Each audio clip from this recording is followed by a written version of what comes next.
tal, amigos rederos, amigos redólogos? Bienvenidos a otro video en el que le vamos a contar el que nos pareció el mejor artículo sobre redes sociales que leímos en la semana. En el caso de hoy se trata de una tesis de maestría que presentó Carolina Floyd en la Universidad de Guelph, en Canadá, dirigida por Tara Abram. El artículo fue publicado en abril del 2019. El texto se llama Análisis de redes sociales y análisis de texto en la correspondencia de Charles Darwin entre 1835 y 1842. Les dejo el link abajo para que puedan leerlo, criticarlo y comentarlo. El artículo es interesante por dos motivos. En primer lugar, porque Darwin es uno de los primeros que va a hacer ciencia del modo que más o menos lo entendemos ahora. Y el segundo elemento es que el texto nos deja ver que no fue Darwin el que lo hizo, sino fue la red de contactos que se visualiza en el artículo a través de la correspondencia la que creó la teoría de la evolución.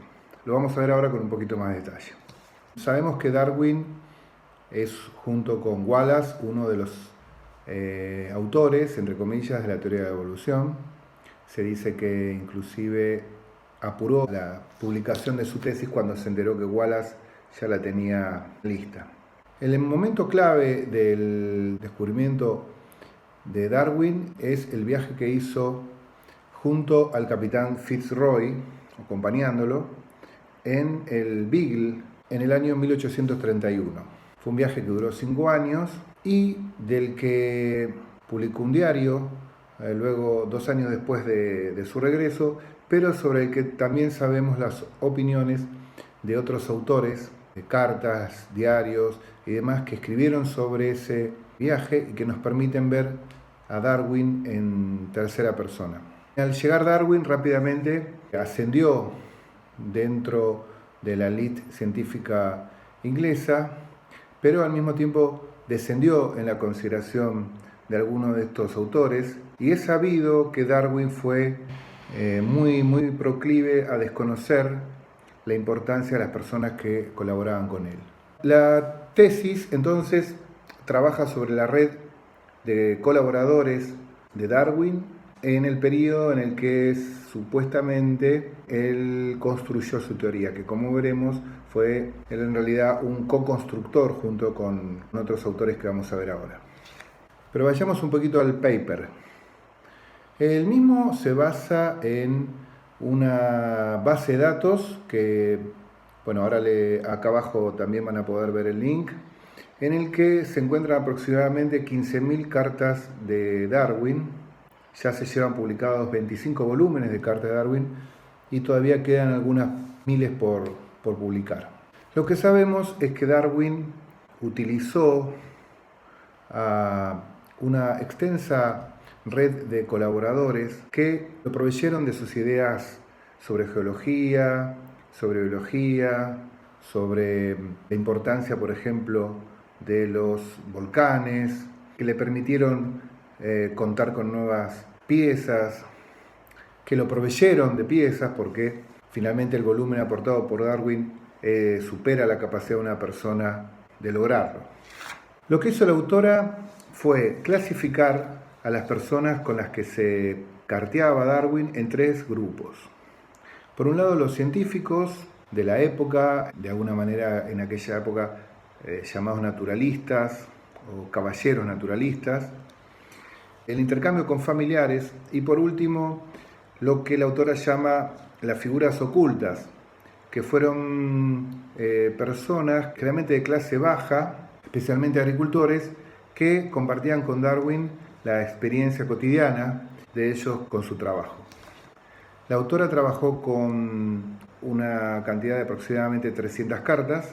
Esas cartas fueron analizadas con lo que se llama la iniciativa de codificación de texto mediante un software de etiquetación donde se extraía de cada carta metadatos, por ejemplo, palabras como muestra, geología, fauna, viaje. Digamos, cada carta tenía un autor, un receptor, por supuesto un año y un conjunto de metadatos. Combinando estos dos elementos, análisis de redes sociales y humanidades digitales, la autora trabaja en su tesis. Van a ver ustedes en el gráfico que les mostramos ahora que en el año 1835 el etiquetado, digamos, de las cartas nos mostraba un interés predominante sobre aspectos que tenían que ver con la geología respecto a la biología. Algo que hacia el año 1836 comienza a atenuarse, como vemos en el gráfico. Y en el año 1837 vemos ya un giro donde las ideas de Darwin, nutridas por sus colaboradores, comienzan a ser predominantemente biológicas.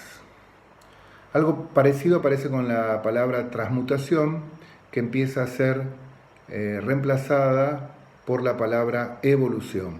La autora analiza, por un lado, la red de científicos o naturalistas, como se llamaban en aquella época, y el trabajo de la autora permite más o menos, de alguna manera, confirmar la importancia de los autores ya conocidos por los investigadores que trabajaron la vida de Darwin. Henslow, Lowell, Owen, cada uno con su perspectiva, ¿no? Sus conocimientos sobre geología, sobre vegetales o sobre animales, ¿no? En ese orden. También, como pueden ver en el gráfico, aparecen el análisis de las figuras ocultas. Esto es de gran interés porque el estudio de esta maestría nos permite encontrar aportes originales de, como decíamos, agricultores o personas a las que, por ejemplo, Darwin le había pedido que clasificaran rocas o clasificaran picos de aves, etc., que hicieron aportes bien originales. Y por último, la autora trabaja sobre la red familiar, analizando las comunicaciones de Darwin con sus hermanos especialmente. Se pueden ver las diferencias con las que él se comunicaba con hermanos o hermanas y también los aportes, especialmente de su hermana Caterina. Bueno, las conclusiones que nos deja este trabajo son interesantes, ¿no? El análisis demostró una expansión gradual del volumen de trabajo de Darwin hasta el año 1839, donde por motivos de enfermedad sabemos que él empezó a restringir la cantidad de tiempo destinado a su teoría. Se confirmó la importancia de los autores de la época ya reconocidos, como se pueden ver en los grafos que se realizaron con Geffy. Se pudieron identificar autores que colaboraron y que han sido poco reconocidos por la biografía conocida hasta ahora. El hallazgo más importante es la importancia de las llamadas figuras ocultas, que fueron de importancia en lo que fue la elaboración del núcleo de la teoría darwiniana. Bueno, entonces podemos decir, para terminar, que la conclusión principal del trabajo es que, utilizando Voyant como software analizador de texto y Geffy como software analizador de las redes sociales, podemos decir que en realidad Darwin fue como una especie de gerente, de coordinador de un conjunto de ideas que recorrían la red de científicos de la época, pero también estaba en la base del conocimiento de los trabajadores, especialmente los agricultores próximos a Darwin, así como también los familiares directos y emocionalmente cercanos a Darwin también hicieron aportes que él supo gestionar y que van a aparecer publicados en el año 1859 en el libro Sobre el origen de las especies por medio de la selección natural, uno de los textos principales de Charles Darwin. Bueno, espero que les haya gustado este resumen sobre análisis de redes y historia de la teoría. Los espero la semana que viene con otro resumen que podamos hacer y, como siempre les digo, basándonos en aquella premisa de Bateson, ¿no? Buscar la pauta que conecta. Nos vemos, amigos, hasta la próxima.